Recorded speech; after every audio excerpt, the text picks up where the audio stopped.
what's Missin Curfew? It's when you kind of play guilty, but you show up. How nice is a green light on the road, though? No practice tomorrow, no plane, just go. Scottie Upshall in the clear, and he scores! Right in front, scores! A few laughs, a little bit of fun, and obviously a lot of hockey talk. You're listening to Missin Curfew. Fellas, coming to you from the mosh pit outside Rogers Place. It's the Olbs, it's the Updog, it's the J Swish. Fellas, it's going to be back on the road with you. Sorry, I was late, boys. I was an hour late. I slept in. Okay, I was a fucking sugarcoat, boys. I slept in, so I apologize. Dinner's on me. You almost missed bus 2. I almost missed bus 3. With the scratches. I would have been a scratch. You would have been. Boys, I got to say, let me start off here. I'm an Alberta boy. It's nice to be back. I'm glad we're here with some beautiful weather. Right? But we don't get a better June Alberta day like this with the sun shining. The leaves are all out there. I got up. I was a little hurt though. Z and I's, mower, we straggling down White Ave at 2 in the morning, grabbing a donair. If anyone would have seen us banging down those donairs, it wasn't pretty.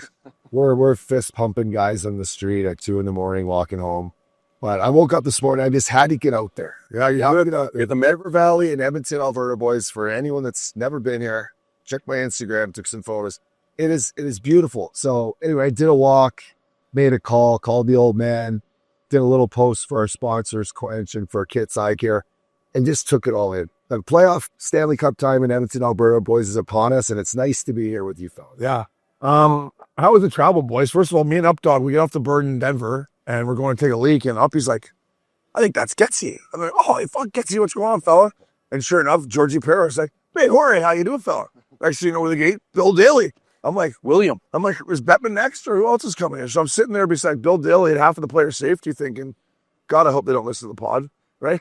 Oh, Bill Daly. Well, if they were listening to Richardson and Upshaw, they might love it. Yeah. You know what I mean? I know. I'm like, well, if you get up here and start talking to Bill for me. I don't know, boys, but Gary, it seems like Gary's everywhere, and Gary's been doing not a bad job lately. That, in my opinion, the NHL's flourishing. We've got the 2 best players on the planet in the playoffs, Stanley Cup Finals at it.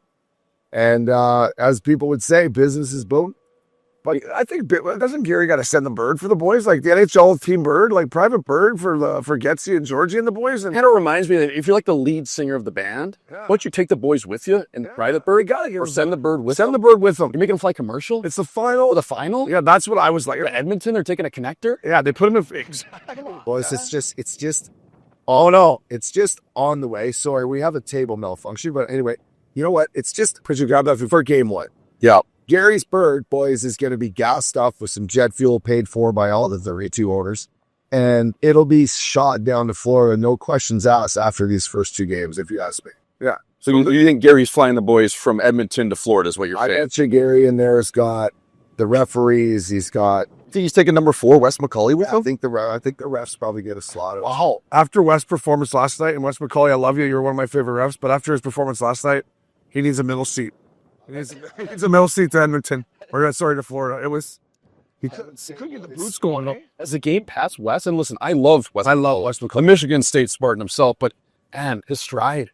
It's almost like he had a piano on his back. Yeah, he was moving like me in Finland out there. Yeah, he was. He just had a late night. What if he's just moving like we are moving this? Maybe a late night. He got caught at the Cactus Club and... No, but I will, Wes has been doing it. Fuck, I mean, when we were in the league, Wes wasn't even a rookie then, right? He was probably halfway through his career or whatever. And I was watching him last night when it was down in our end where we were sitting, good seats up to thanks for down those in. It's moving quick.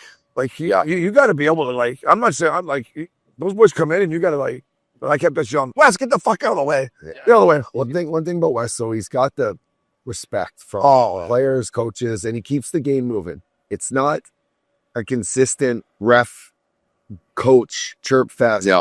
He just is like, this is what I see. I call it. We go to the interview. Like if you watch that no goal challenge by the Oilers, which should have been no goal, I think. Yeah. It took Wes McCauley 2 seconds to watch that video. And then whether they went to Toronto or not, I don't know. But he came out, Oilers pushed the guy into the net. It's goal, move on, let's play. No, like that. That's the biggest thing that I think I agree with Uppy there is Obes, maybe a younger official where Wes probably lacks in his stride in the skating department. He's not going to panic to make a call. He knows the feel of the game. He knows late in the game if there's maybe a borderline call, West is going to keep the whistle in the pocket. Yeah. You know what I mean? Like, he manages the game where a younger guy might get a little horny. He might fuck up and award a team a penalty and kind of, interact the game. Be a colossal fuck up. Yeah, you got to have your most experienced guy. Right. I do. And he's got a great eye. Yeah. Just his stride's not pushing. Good chin. How's chin? His chin's all right. Yeah, his chin's all right. This summer, you just got to get on the ladder. Hit the ladder. Get the feet going. Remember the old skating treadmill? I never did one of those. Get on one of those. I used to do that all the time. Now? Yeah. Well, you wouldn't be afraid. It was a glider. What is that they're called ups to push the... Remember we talked about last spot? Yeah, it's all about the glide. You ever do those back in the day where you cut the little things on? The old skaters, Those skaters. Yeah. Those are still a real thing. I thought they would have been like... So now they have a machine that does it for you where you can hop on and it's just, you go side to side. I forget what it's called, but guys still do it. It's a ski machine. Yeah, and you can Unbelievable. And you can weight them now too. So like the push is harder. A lot of guys do those. Yeah. Yeah. I want to thank you for being here, buddy, because you were on a 13-day runner, and I texted you trying to dial in a plan here, and you're like, fuck Globes, I think I'm just going to come in for game 2. I was like, I get it, buddy. And then typical J Swish fashion, you're like, I'm coming in for, I'll be there, I'm hurting. And you were kind of hurting, but you seemed to battle through it. Ear infection, strep throat, no voice for 6 days, 10 or 11 out of 13 days I boozed, and we went hard. I mean, it was doses and mimosas, right? Wake up and you're drunk, you're rolling it over, the shampoo effect. So yeah, I'm easing my way into this. I still had a good solid effort, I thought, last night. I snuck out of it a half hour early, but yeah, man, that runner was no joke. I was texting you like, buddy, like, I don't know if I can do it all. It's like, I don't get like that hung anxiety, but I was like, from a body standpoint, I'm like, I got good cardio, but I'm kind of hurting right now. Yeah. Shout out to our boy at the Pint, Tyler. Taylor. Good man. Good man. And bumped into a lot of Missin Curfew younger guys, some guys that plays in the dub. It was fun to just mingle with the Canadian boys. Like it's, what's great is, I also seen an old girlfriend I know that she's good. You did it. She came in and, but she was. Did you remember her? Did you recognize her right away? Yeah. It's, but anyway, known her for a while, and she came in and just her and a friend anyway talk. Yeah. Yeah. It's like, it's Canada. It's just like you're having a friendly conversation with like Canadian girls. It's just so much different than it is like if you're in Southern California, or it's in New York, or, and it'd be funny if I had Christina here just to like sit around and listen to the way like guys, girls talk at like a bar. They're hilarious. They're right in the locker room. It's like locker room talk everywhere. It's like if they were sitting in the sauna with you after practice, like they're snapping it equally as good, arguably better. Yeah, they're like, give me a Zin. Yeah, they're like 5 hours. Here's around here. Who's got the darts?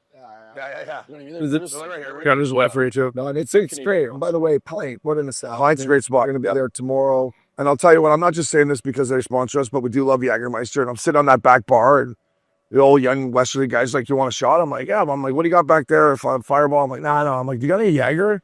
They're like, yeah. And I go, is it cold? They're like, yeah. I'm like, fucking let's go. And she started dishing that. I'm telling you, it was slide ice cold. It was just nice. Only served ice cold. But it was nice. Maybe that's why I got so buckled. Yeah, wonder where it could be. That. I mean, boys, we're going to get into the game, but yeah, we are. Just a highlight for me is just walking through here and the energy and Edmonton, this time of year, for how fortunate these fans are to spend all fucking winter here. It's miserable as all hell. And then their team just mucking through the playoffs, and then boom, the finals are upon us, and I'm glad we're here to experience it. Yeah, I want to say one thing. When we walked in, I wasn't quite drunk enough. I should have started boozing on that second flight. I should have had a couple, but I felt a nervous energy from the fans too walking in. I thought it was going to be a little bit louder, a little bit more, but people seemed like, get to your seat, like they were almost focused. And then when we got out there, the Let's Go Oilers chant started humming and started rocking. What do you guys think of that Inner Sandman though coming out? Inner Sandman? Not. I turned to you and I said, how hard would you come out right now? It's fucking God. I might actually go and fucking try to hit one of their guys going around there. Just you would take out maybe someone on your own team. You'd be wasn't sorry. I need to hit something. Your Indy 500 would be unbelievable. Fuck. Well, these guys must be fired up. I can't come out with a full half jump or full wood. I wouldn't be able to control my wood would be just out of control. Waistband tuck in the jock. You have to, like high school style. You're just like, hide that thing. You got your rope out, eh? Tuck that in. Updog, before we go to break, let's not forget this show is what? Fellas, this show is presented by DraftKings. Stay tuned because you'll hear more about DraftKings and all it has to offer throughout our show. DraftKings, fellas, the crown is yours. We'll be right back. Welcome back to Missin Curfew, DraftKings bets, baby. Presented by DraftKings. DraftKings, the crown is yours. The up dog hit one last night, boys. He had Leon Draisaitl plus 3,600 to score the OT winning goal. Allah. What a selly. What A camera work by you. This guy, you can do it all, right? You're in front of the camera, you're behind the camera, you cut your clips, you capture the moment.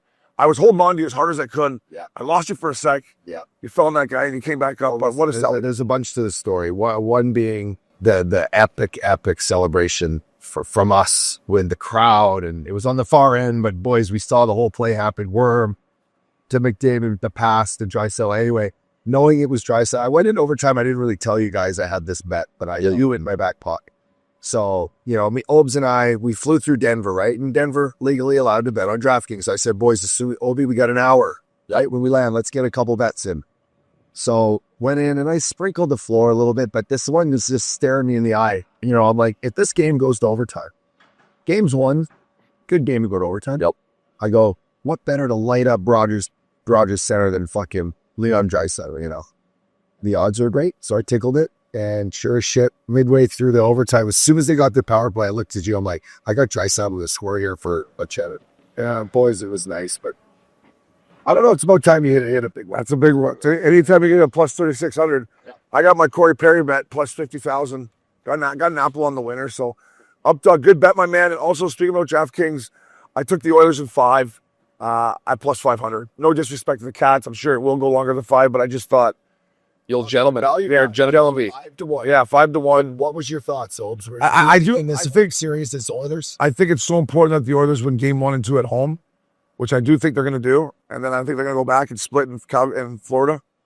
The longer the series goes, even though Panthers have home ice, the Oilers have home ice, I think it favors the Cats the longer it goes. So if they can take care of business here tomorrow night, go in and get a split, then it could be over. Yeah, go ahead. No, I was going to say, I just wanted to touch on that play. Obviously, the pass by Corey Perry, little slip to the nipple. But how McDavid got that puck, boys, he didn't dust it off at all because Barkov was coming down with his stick on the ice.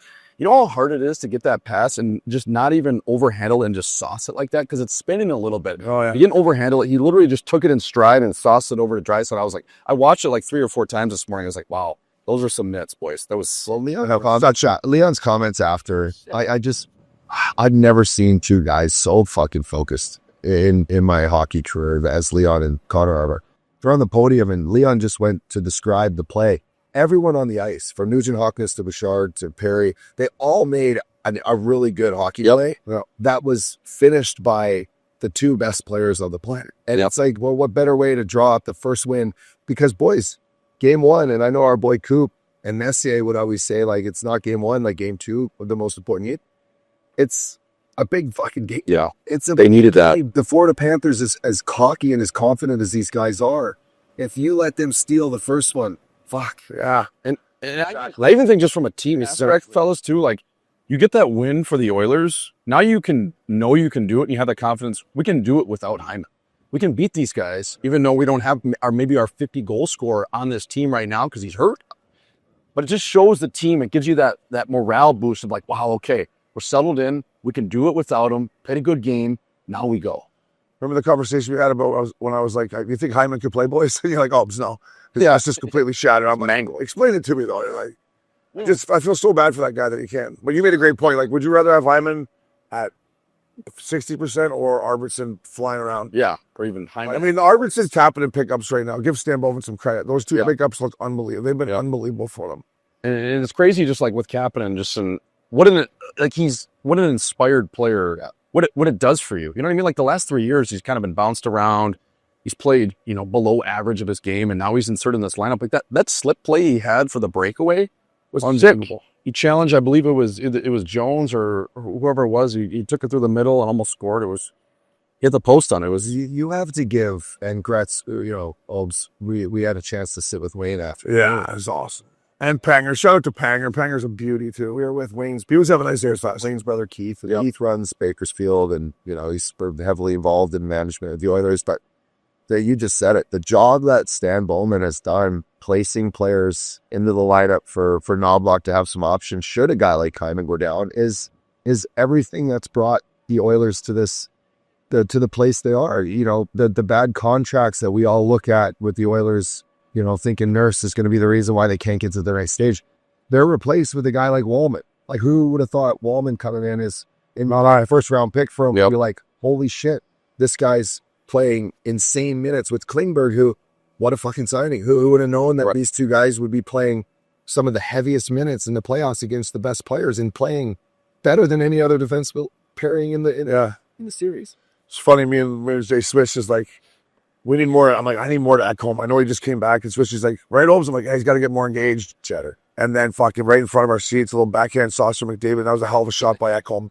In that dish, too. Oh, my God. The area sauce across the box like that. Like, as a defenseman, Holmes, how horny do you get when you see that? Because you just got to hit that side of the net, right, to have a chance of going. Because Bob is obviously playing back at his neck because McDavid is driving to that post. And that pass, man, the little butter sauce, it was unbelievable. Juicy.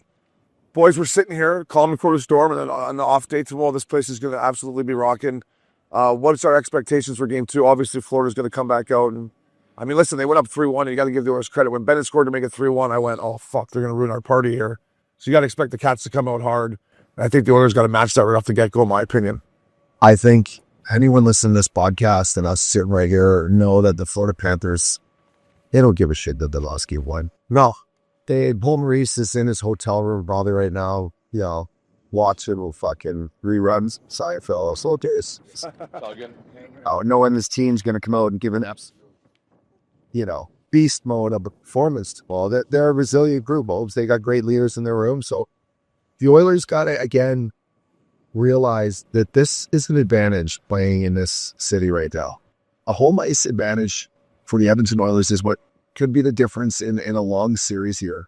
They didn't have it last year.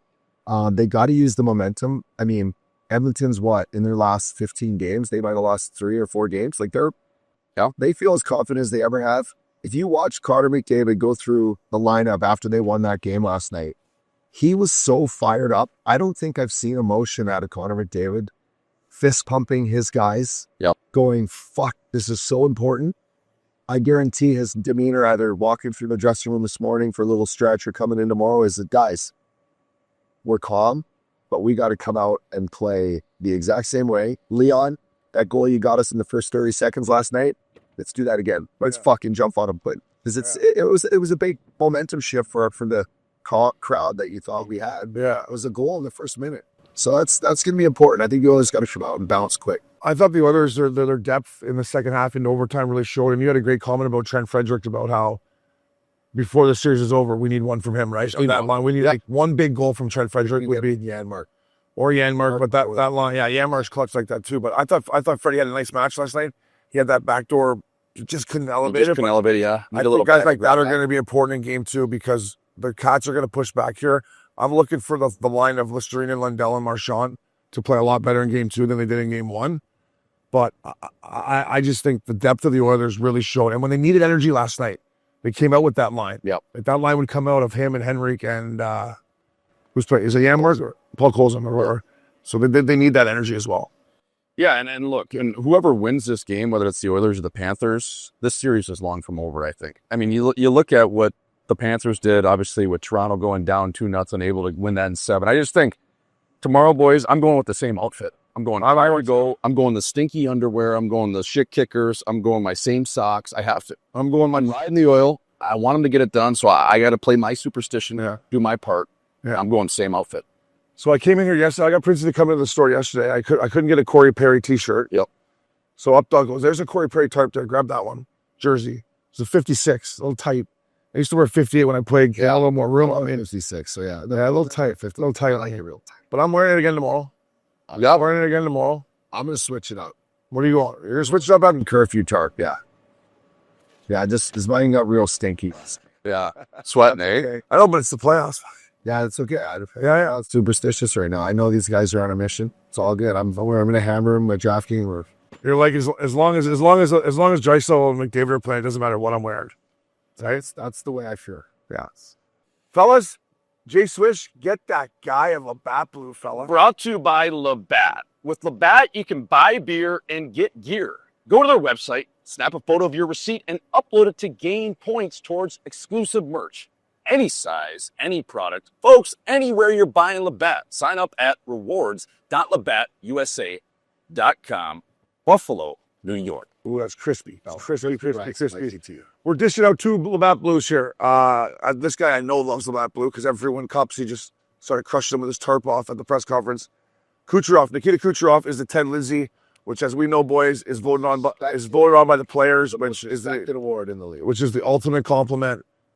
His consistency over the years, obviously the way he can make plays. But to him, I thought the Lightning did a cool thing where Julian Breezeball called him in and was like, "Hey, we want to go somewhere for that." And Cooch is like, "No, not really." He came back out, and Hedman had the trophy for him. So good on him. Coop was there wearing his Game 7 tarp. It was cool. I don't know if you really that clip is hilarious because he's like, they want to bring you into LA, the awards, bring your wife in, we'll fly you there, we'll get you there, probably get the bird, right? And he's just like, no, just in the room with the boys would be great. It's just it's so epic, and that's like the All-Star game too, where he's just like, he's like, nah, boys, just celebrate with the boys here. Epic, but well deserved. Did you see Coop in the locker room too? They had like this. They scanned over him right away. He had his shades on in the locker. Oh yeah, I was like, this guy is so National League. Game 7 to up on us. So Like, this guy's such a beauty. on, This guy's such a beauty. Unreal. So good on Cooch, and to win that award, I mean, voted on by the players, that's got to be the ultimate compliment. Last but not least here, get this guy, Labatt Blue, Paul Kozin. A month ago, Swishing Up Dog, we were talking about the icing rule. I was complaining about the icing rule, and Swishy made a good point of when they get to the top of the circles, if it's 50-50, play on. Well, Paul Kozin made it even less than 50-50, but the way he hunted that puck down on icing, that's the stuff I miss ups. And you were great at it as a forward. As a D-man, it sucked, but Paul Kozin goes in there, wins the battle, out to Arvidsson. Huge goal to make it 3-2 when it was 3-1. Hustle, the ability to chase down that puck. To me, boys, that's playoff hockey. So Paul Kozin, get yourself a Labatt Blue.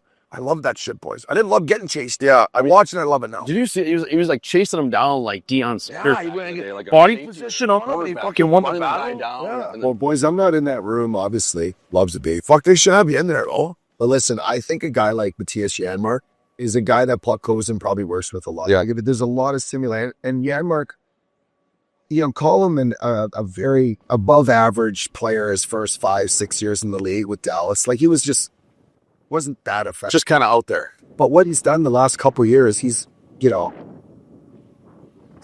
what he's done the last couple of years has been so needed. Yeah. And for the Oilers, and he does a lot of the right things in some big moments. And Paul Cozin's a guy that's been added in this lineup, but you can see there's a lot of the similarities. Yeah. Like Janmark probably goes to him like, listen, if you do these things right, you're gonna fucking play a long time in this league. You're gonna be on great teams. Look at what we're doing, but it's the little things, and it is hunting pucks. Yeah. It's fucking good on the walls. Arvidsson last night, awesome on the walls. It's little things that Janmark had to do and figured out, and now Janmark's fucking, he's here for another couple of years, but it's needed. Yeah, and the teams have. another thing with that Paul Kozin, you guys are first rounders. He was a first round pick by the Canucks, right? Pretty high. I don't know if he was a top 10er, but around there, pretty high pick. I remember texting Green, I go, you went with a Russian.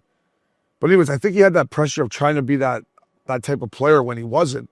And he comes here and he gets into a role where he can play with Leon, or he can play in the third and fourth line, and he's realized that this is the way I got to play. On pucks, he's strong. He's starting to realize how strong he is too, and how he can win battles. Well, I think Uppy makes a great point is you go to a guy like Janmark and what it means to be successful. Janmark back in the day, I believe, was a second round pick. So the thing is what those guys is, they're water bugs, Obi. They play in straight lines. And I think, as you know, as a defenseman, how annoying is it when you have those forwards that are always in there on first touch? If you can get first touch on a guy on a 50-50 puck, especially that's chipped in or beat out in icing, well, now we have a chance to establish possession.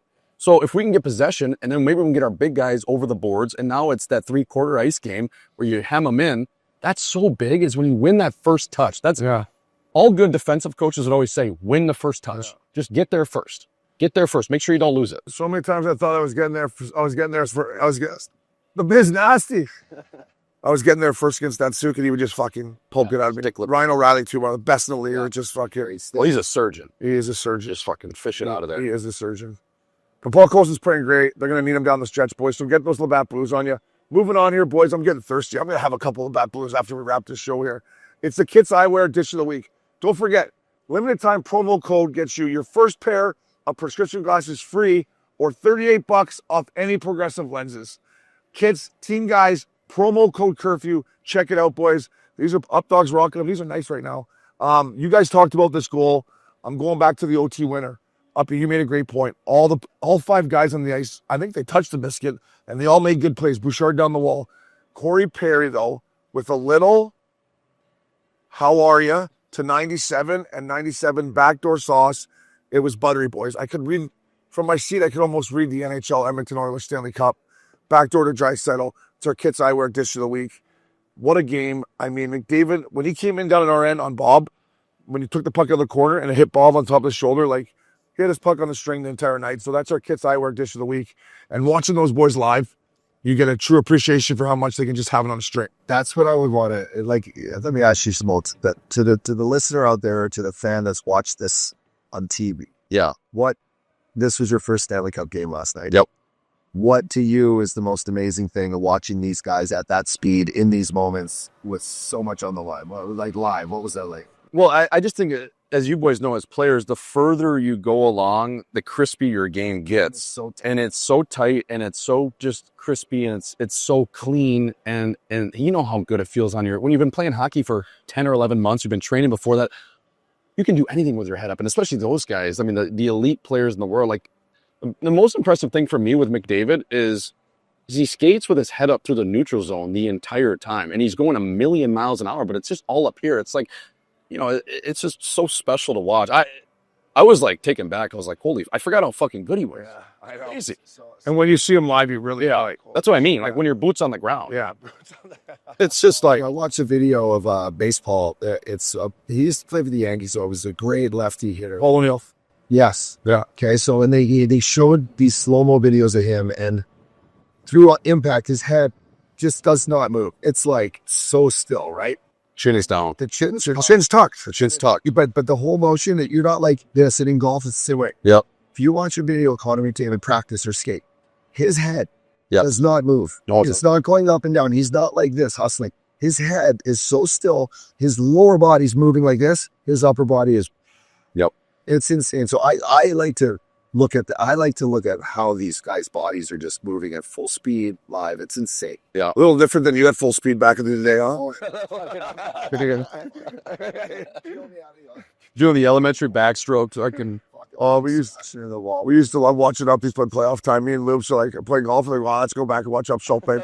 He's going to do something fucking great for the boys. So that was our Kits Eyewear dish of the week. Last but not least, up dog, it's our Sizzle Missin Curfew. Oh, dog of the week, fella. Boys, presented by Sizzle Brands. Sizzle, the stock ticker, boys, on the New York Stock Exchange is CZZL. Boys, Quench and Spoken Brands being brought to the market by Sizzle. It's an elevating your game in health and wellness with no sugar added. And may I add that I brought a bunch of packets and I had a bunch of digital morning jog. So shout out to Quench Hydration because we need it on the fella tour.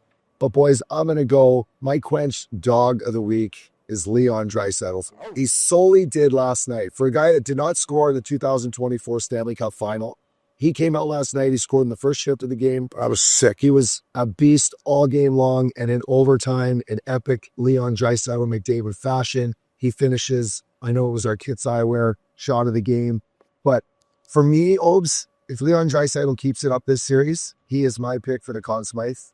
He scored at the right time. Over pairs? I already got Paris, and I love Paris, and I love the jersey on you. It looks tight. Let's see. Paris had more penalty with Jeff, so this is a Leon Draisaitl fan right now. He wants it just as much as McDavid. I think he deserves. He's been the MVP for me so far, and what he's doing is special. So he's my Quench dog in the week, boys.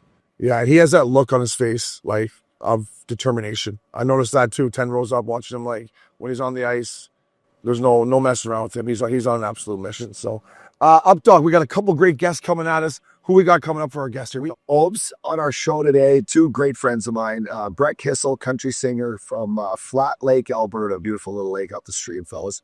And a close friend I grew up with, Jesse Vanderworth, who's a big sponsor of the Edmonton Oilers and a good friend, loves to tee it up. So we got them coming on. And boys, fella tour, let's go. Yeah. Fellas. We're right back, fellas. Fellas, welcome back to Missin Curfew, coming to you from the mosh pit. Up dog, my man. We got a couple National glue guys. I like to sit in the dressing room with these two boys and catch a buzz, I'll tell you that. That's right. These are guys who want to understand. This is team guys. Sign them up right here. Sign right here. Two friends of the pod, one recurring guest to my left from Flat Lake, Alberta. Yes. That's a nice little town. Brett Kissel, just with a new album. We're going to dive into that. And to my right, one of my childhood buddies who I've got to spend a lot of time with lately, Jesse Vanderworth, pride and joy of Camrose and Fort Mappin. So, boys, I gotta tell you a quick one here. Grade, we're going back to grade 3. We used to call him Snotty Scotty, and everyone was sure he was gay. But man, did he came right out of the closet straight. Ever sir, 50-50 story, by the way. That's how you start the podcast. Just the minute he says it's your very first time on the podcast, you're like, oh yeah, it's my buddy Scotty. We thought he was gay. I knew he was going to come out with something. If they thought I was gay, what did they think you were, though? Tranny. Just, boys, listen. I'm sacrificing my voice last night because I was cheering so hard. You were cheering loud. It was great to see, though. To cheering so hard. What a game, Bard. What a game. How's it been here? You guys have been to all these games. What an atmosphere. The sun's out, guns out. But what's it been like? How's the run? I want to compliment Jesse because you see all the other people in suites. And yeah, they're wearing Oiler jerseys and stuff like that, but they're keeping things corporate. They're keeping things tame. And you look at every suite to the left and every suite to the right, they're boring. Not Jesse's suite, not heavy metal. So Jesse and his family are there. A lot of staff, customers, everybody's having such a good time. And it's the suite where everybody wants to be. And it's such a great view as you guys. I got a little taste of it last night. And I grab it. He's got the sips going. We're throwing back cold beers and everything. The atmosphere that you create within the atmosphere of Oil Country and Rogers Place is so much fun. That's the best place. It's a good spot to stand up on a stool, hit your head on the roof, and knock yourself out. Yeah, you've done that before. Yes, I'll tell you what. And you got bathrooms right out the front, right out your door. There's bathrooms right there. I'm like, That was one of the key parts. That's a great decision on your behalf. So, well, Jesse, let me just out. You had Jackson, your little guy, in there playing mini sticks throughout the game. Yeah. His walks in the game. Good little players, And his best friend Brax. They're playing minor hockey here. Yep, between supporting their squad, the Oilers. How long you been here support like the Oilers as far as from a brand perspective with heavy metal? From a brand perspective with heavy metal, we've been 8 years. 8 years. Doing it, yeah. And Danielle and I got our first season seats 04. We just gave them up because it's just like you kind of manage these 2 tickets with the suite. I mean, it's crazy, but the Oilers have been a part of my life since your kids. Yes, it's epic, right? I mean, this team and the brand and the town and what it does for people. Like, look at this even right now, right? You boys are up here. What it does for everybody is just amazing. It's so fun. Yeah. It was tough last year I had my money last year on the Panthers, right? And obviously up top. I know you did. I remember that podcast. It hurt my heart. I was mad at you, actually. All you Oilers fans are great to see Curfew, Phil. And their beauties. And I'm like, fuck, never again am I going to cheer against the Oilers. Mainly because of 97 and 29. But now I've been on the right side of it. Your fan bases, I grew up a diehard Leafs fan, and we all know Leafs fans now are thoughts and prayers, right? Yeah. But you guys, I said to them, I'm like, they should take a chapter in your guys' book. Like, but I wanted to ask you, I walked in last night and it was a little bit quieter, like almost like the fans were almost as focused as McDavid and the boys. Like the fans were coming in like on a mission. Like I thought it would more be like, let's go. I did too. It was just like a little surprised because the last game at home was way louder than people were like, wow, we're back here. We got to get her done. So I felt that for sure. And I think the atmosphere that we were all feeling is the fact that everyone in Oil Country knows the game. Yeah. So we're exceptional fans that love the team and love the franchise, but we know the game and we know what's at stake. It's different than other cities that people are just excited for the event that is the Stanley Cup Finals, whereas Oilers know what this is about and they know how important the first game is. And now we're getting a real test. Nothing against Dallas, nothing against Vegas, nothing against LA, but we know how well coached Florida is. We know how dangerous they are, and we know what they did to us last year. So we've all got good memories. So I feel like we're coming into one though. Getting the home ice. We're going to rotate uphill pretty fast. We'll be getting in one too. Things are going to rotate uphill. I want to touch on this. We're all early 40s. I don't know about you. You're probably a little younger. No, I'm 27. You guys are we're the same age, boys. Yeah. Listen, we were too. Yeah, I know. We were too young to remember the runs in the 80s. Really, like that was when we first started doing an early game too with our dads and whatnot, right? But Blackhawks, first game, 5-1. What you see later now with like the way McDavid comes out and says like, there's no better place to play.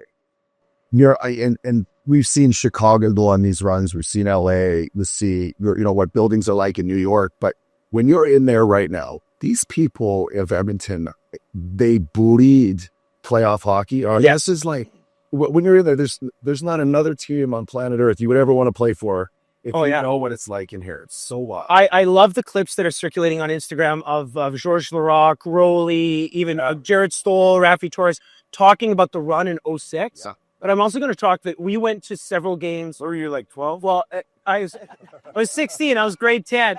And that was a pivotal moment in my life because I quit giving a shit about school because all I cared about was watching playoff hockey. Yeah. So I went into all the, I was in the pure subjects. And by grade 11, I couldn't do it because anyways. And by the way, boys, that's when he started growing the beard. Yeah, well, it's taken that long. Taken 20 years. But everyone was talking in the NHL, and it hurt my feelings a little bit. They're saying what a great atmosphere Florida is. So when we flew down to Florida to go watch there, I thought, are you kidding me? The Bonneville Pontiacs on a Tuesday night have a better atmosphere than they did in Florida. And I know... I can't say better that than I'm I an know alumni. because you're an oil baron alumni. But here's the thing. Everybody's like, well, this is so great. Florida's really embracing the team. No, they're not. Like that really upset me. You're getting in the taxis and they're like, what's going on? I'm like, they're here for the Stanley Cup. And the taxi driver said, what's that? I said, it's for the NHL hockey. And the guy's like, oh, we have a hockey team here? Like, no one in Florida, they've got dozens and dozens of fans, and they got really excited about winning the cup last year. That really upset me. It really upset me because this fan base deserves all 87 people. And I just don't think Sunrise, Florida, and their dozens of fans deserve it last year. The players did. They played great. But that's what I'll say. It might be controversial, and the dozens of fans are going to get mad at me. But it's a point to the point Jesse made when he first met me in grade 3. Oh, no, it's not. I was crying in the crowds last year when the one was lost. I was like actually looking at Obi, and I had Christina beside me, and I'm just like, the tears are coming down. I'm like, I don't know. I'm just emotional. So you want to talk about tears? Not to go off topic from hockey. So one of our very close friends, Labrie Vold's father passed away a few weeks ago, and we went to his funeral 2 days ago. What a fucking party. This guy has a full-on 3,000 person Gord Bamford, Corbin playing, rides out in a fucking chuck wagon down to the fucking so the casket was in the chuck wagon? Casket's in the chuck wagon. Come on, boys. That's Alberta. It's a bluffer. Yeah, absolutely. What a wicked marriage. Show you. Cheers, yeah. Fans might be wondering, how did you guys meet? Cheers, bud. How do we all know each other? Well, they heard the story for Jesse and I. Grinder. I met Brett the night you did the Fires. You played in the Nickelback, before Nickelback, for the Fort McMurray Fires back in 2016. Well, I come in for game 3 and 4 last year, or we couldn't make it. I come in for game 3 and 4. I couldn't come into enemy's territory, boys. That was 1 year. I'm like, I can't go up there and cheer for the Panthers. Jesse and Danielle got about to fly me up from the desert. I read here, go to the game. I FaceTime you because you were like, hey, if you need an extra ticket, I got one. I'm like, no, I'm actually with my buddy Jesse. He's like, Jesse, I didn't know there's a private. We go to Jesse. This is the guy with the beautiful ranch on FaceTime you. And I go, yeah, he's right here. Say hi. And then so I put you guys kind of in touch, and then 100% you get credit for that. And then I find out is all for credit. And then I find out that you hadn't really met, but you tried to show up one day to his house when he's having a little bash. That's hyperbole. Okay. That is. No, you got to stick with that. That is. And there might have been like story. hey, it's Brett Kissel, and this fucking smart ass goes, there's no country musicians over here. Yeah. I'm in show business, so I have to live by the rule that I do love. But you should never let the truth get in the way of a good story. Yeah, 100%. This is my show. This is my show, so I can do it. Is that I was soliciting. Well, no, you had a fan. You're waving at the gate, and at his gate, I said, "Hey, let me in for Jesse." Everybody, we're Hollywood Park practice. That's her. So the best part is yet to come. It's game 3, and we lose this heartbreaker, and we're down 3-0. Yeah. We go home with our tail between our legs into his garage, and he's got the guitar out, and I'm like, I'll call it Brett. He lives next door. So you come over, and we're all hanging out, and you're wearing that jersey, and I had the tarp on, but you start talking about, what you grew up on music wise, and you start playing Johnny Cash, and Johnny Cash drives everything. And on the eyes on him was just like, oh my God, this guy's amazing. I fucking love this. So the country music thing was put aside. Yes. So when Johnny Cash came flying. Well, I was able to convert Jesse slowly but surely, and we've become such fast friends. We've done a lot of cool shit together. We've traveled a lot, and now we're in business together, which is really, really cool. With a record label that we're starting called Monkey Business, and which you titled, because to you, like, I don't know this business, all monkey business to me. I'm like, boom, that's the name of the company. But It's great. like, music is this wonderful universal language, and music and sport are really the only two things in life, as far as I'm concerned, that can bring people together regardless of how old you are, how young you are, where you're from, what your background is, or what country you're from. Even if you don't speak the same language, you can love artists like Johnny Cash. You can love artists like, like AC/DC, and have a good time and go to a festival, go to a show, go to a game, and find common ground. And so thank you very much. I will give you credit to the day I die. But for the best part of that night is, remember, he's just twanging away, and I'm like, holy fuck, this boy's good. And up he looks at me, he goes, he's a professional.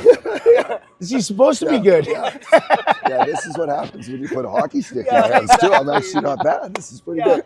So that night, I remember just saying, "Can you play us a tune? Like, can you play us one of your new songs?" Okay, and you bust out on your acoustic guitar. Horses, let the horses run. Yeah, So- forwards, which was brand new that no one has played yet.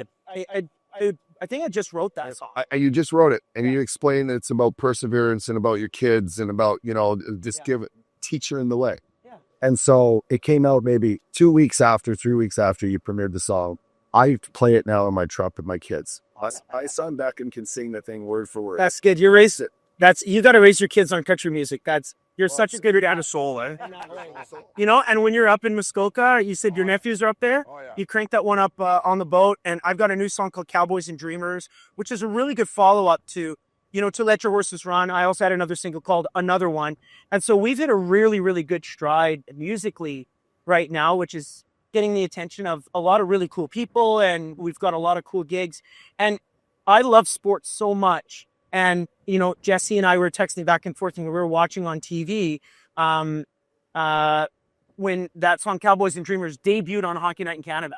It's when Ron McLean gives it an intro, and you see the intro pack. Like, I remember watching Nickelback and, and bands like The Killers and bands like Creed and stuff like that have these epic intros for the Oilers. And then there was a Brett Kissel song. That might be one of the coolest things that's ever happened for me in my career. I was at to thank Oil Country for that. When we got our first Hockey Night in Canada towel. Like, you're in the mission. I remember I got my first one. And do you remember who interviewed you? Scott That's Newfie. I texted all my buddies back in Port Open, Coburg. I'm like, fellas, just got my first Coburg towel. That's where my cousin lives. Yeah? That's where you're from? I'm from Port Open, right beside it. Like, Shit.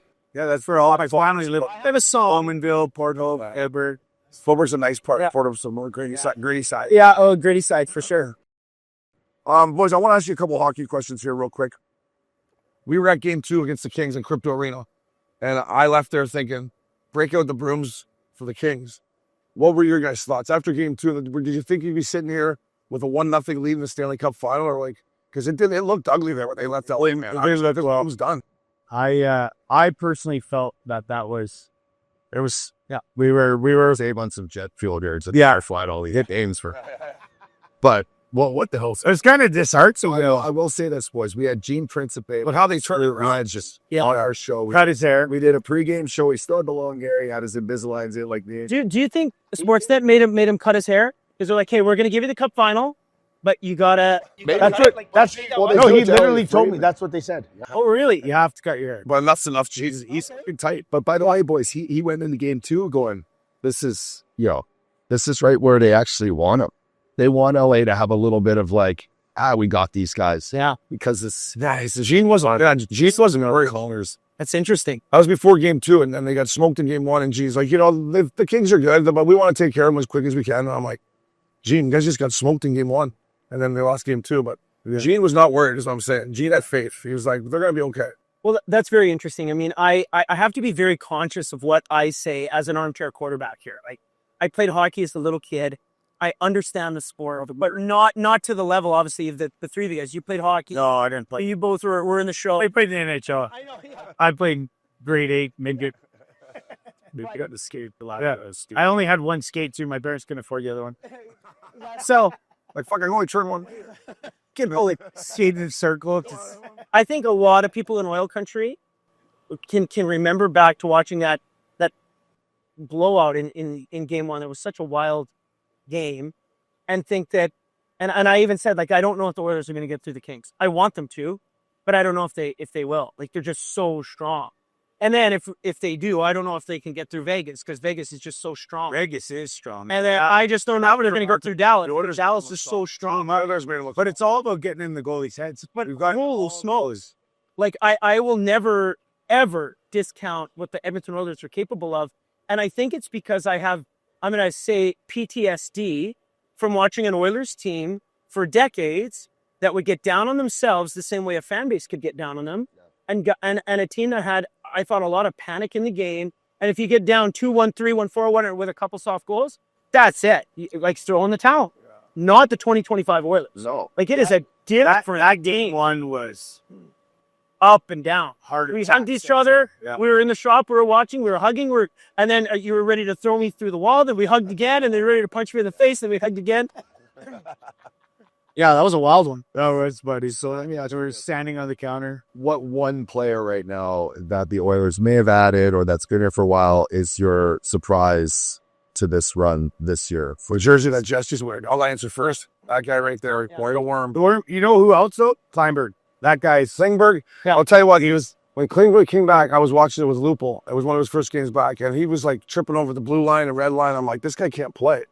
And I don't know if he has a time machine back home that he jumped into or whatever, but as soon as playoffs started, and on that Wallman have been unbelievable. Wallman, yeah. Unbelievable. You know, so on just he is, without the way he's playing, they wouldn't be here. It's fucking crazy. Capper's playing good too. Man, that guy can skate. His flick is nice. Absolutely nuts. Janort's playing really well. It's just a well, the moral of the story is here, boys. The whole team's playing well. They really are. Not like none of these other teams have had the depth. They don't go 4 lines deep. They got 2. Dallas had 2 lines, 4D. Yeah. Right? You go back to LA, 2 lines, 4D. We're running 4 lines of glory. Yeah. Like the boys are I on. love that you said that. I agree. And I would say number 25. I love the Darnell Nurse. I can't do it. He is playing he's playing so he has to. Where I'd give it in. he has to. Yeah. He's playing like a star defenseman. And I love that for him. I'm gonna agree with you, but he played so fucking bad last year that now he's just solid. Burned in my Now he's just solid. I will give you that. He bounced back in a nice solid year. Well, I think But anytime he hits out of the puck for longer than 2 seconds, He's giving him 2. you would know. I don't know the game. That's what you say. Nurse, next case. But I like the way he's playing. And it's not $9 million. we have No. to If he was $4.5 million, we'd all be wearing nurse shirts. And that's not his fault, right? That's no one's gonna turn down the money. I was after the test and everything, and that's how he's a good dude. And Calvin Pickard, what he did, he saved the season for the Edmonton Oilers, and he did more than he was asked to do, and I love that for him. And I'm so proud of him. He was our third string goalie in Colorado. We would get called up and we'd go down on a shooting drill, and I'd go down and rip it top cheese. And I'm like, if I can do that, this guy's not quite ready for the National League. I'm like, he's got to go back down for a little more seasoning, boy. But what a story. He's a great guy. And for what he did to come in and hold the fort like that, for those justices like that, is going to go, if they get this done, he's going to be a hero of this. He will be a hero. I feel bad for him that he got hurt, because I think he would have stood in there and ran right through it. Yeah. He was, I think the playing lights out. I can't see with that because it wasn't pretty, and I think the time would have ran out, and Stuart Skinner had to be a guy to take you to the Cup final. I think he was the one that played all the games last year. Hey, I'm a Stu fan. I'm just saying. No, when I asked, but I'm glad it wasn't. Pickerless feeling. Stu didn't have a good deal. I watched him play live, Jeff. Now at the right tone. I think it was game 1 or 2 in Vegas, and he made some saves. I get back. Why? said he's playing factor. No, We were calling 5-hole Stu. Fuck. Everything was coming through there. It was like a hooker or he's Stu. boys, I want to ask you about a guy who was a legend in this city. Friends of all of us, the great one, Wayne Gretzky. I got to hang out with him yesterday after the game, talking hockey to him. But Like, first of all, how great is he for this city, this country, and just how good of a guy is he? Like, when you get to hang out with Gretz, it's, hey, Jazz, it's good to know what. Yeah, so I have a funny story about Wayno. So literally 2 blocks this way, we're at 100 Bar back in the day. Danielle remembers this. And so I go out with the boys, we go to the game, and fucking 99 comes into the bar. I'm like, is that Wayne? I got the same birthday as Wayne. I'm going to go hit this guy up, see if I can get in there. So I go over, and the security guy's like, hey, easy, cowboy. Not right now. I'm like, well, fuck, we got the same birthday. Look at my ID. He's like, I'm like 24, right? Like, just got a hard on to see Wayne. Oh, and so then he goes, listen, I can tell you're passionate. Sit right there. Don't move. When we leave, we'll take you with us. All right, fuck, here we go. So I sit down. My buddies are coming up. Oh, fuck, get away from me. Don't come near me. What the fuck's wrong with him? Sure as shit. Wayne gets up. Boys are leaving. They got, hey, let's go. Go across the street to the Westin. Have a couple sips with old Wayne over there. Beer. Bullshit. Yeah. Fast forward 10 years. We're at Madison Club. We're sitting there. Wayne's got fucking sunscreen and bare feet. What the fuck is that? That's Wayne Gretzky. Go over, start fucking chat with him. He goes, I remember you. You had a beer at the Westin. I'm like, wow. Isn't it crazy? It is. Like, he is beyond. And now getting to know him over the last 10 years, like, he comes to the house, he'll sit with Jax, he does pictures. Like, he doesn't give a fuck. He is just, he's a legend. and how much he remembers of the game, and people, it's like, He's sitting there, he's like, Bennett's not worth $9.5 million. Well, listen, we wouldn't be sitting here right here with all that's been built around this place, with the history this place has, without him being who he is. Not just while he played, but as he's retired. Well, what gives back to the game, no other pro or no other all-star, no other legend has done for their sport. Think about it. It's been 40 years. Yeah, he's done so much. And it's for the little hellos that he gives, or it's just, telling a story about his dad, or it's a genuine conversation that he's willing to give almost anybody at any time. It's amazing. I think he's one of the best guys. I think he's one of the greatest athletes of all time, all sports, no matter what. And he's really funny, and he's got some great zingers, even if it's to make your 1 minute or 30 seconds with Wayne Gretzky very memorable. When my microphone had quit in a very special, unique moment in oil country in 2017, he was the chairman of the board or ambassador for the club, and his not his handler, but like the guy was walking around with him as security was also his dear friend Dave Semenko, who's passed him. And I've known Dave very well for many years. He was, and so and he walk around and they take pictures together and everything. And Wayne Gretzky's the first guy I see as soon as I walk off the ice down the tunnel. And I'm panicking because my mic didn't work, and I don't know if this. I felt like I hit the ditch. Dave Semenko says, he said, I felt like that last night, but we've all been there, yeah. Danielle was driving the Humvee around in the back. She hit the ditch too. Well, Dave Semenko said, no, that worked out pretty good for you, eh, Kiss? And Wayne Gretzky says, you know what? Maybe you should not sing more often. And that was it. And then he just rocks it out. But you'll love him. As zingers, he has great zingers. So the year it's Florida and Vegas, TNT's covering. So me and Uppy go to Vegas, kind of recover, go to Florida. So anyways, we're on about a 3 or 4 day runner, and we go to play golf with Gretz, Mess, and Janet at the Grove, and it's 110 degrees. Yeah. I don't make a par on the front nine. I'm gonna slash it, right? So I putt out on 9. I'm like, well, Gretz, that sums up my NHL career. He goes, you weren't that fucking good. You were just good. What a great zinger. I'm just like, and then he has the line like, he made a birdie putt. I'm like, wow, you're a good putter, eh, Gretz? He's like, yeah, you didn't have a TV where you grew up or what? Yeah. He's the best. He's just like, and even coming back here, I said to him, if you're going to come down there, I'll make sure things are handled. And going, fuck, I love the people who says, let them all come in. Yeah. Like, he just. Someone asked him that last night. He's like, yeah, someone asked me, like, how'd you like it here when you played, or how'd you live here? He's like, it was great. All we did was win. That's a mic drop. Yeah. It's accurate. Yeah, that's all. And all the, I'm not going to say controversy, but I'm going to say the bullshit that surrounded the last couple months with Wayne. I hated every minute of it. I thought that Edmonton and I thought that Canada in a lot of ways should have given him way more respect, and I thought it was bullshit. So I just want to go on record and say that was just bullshit.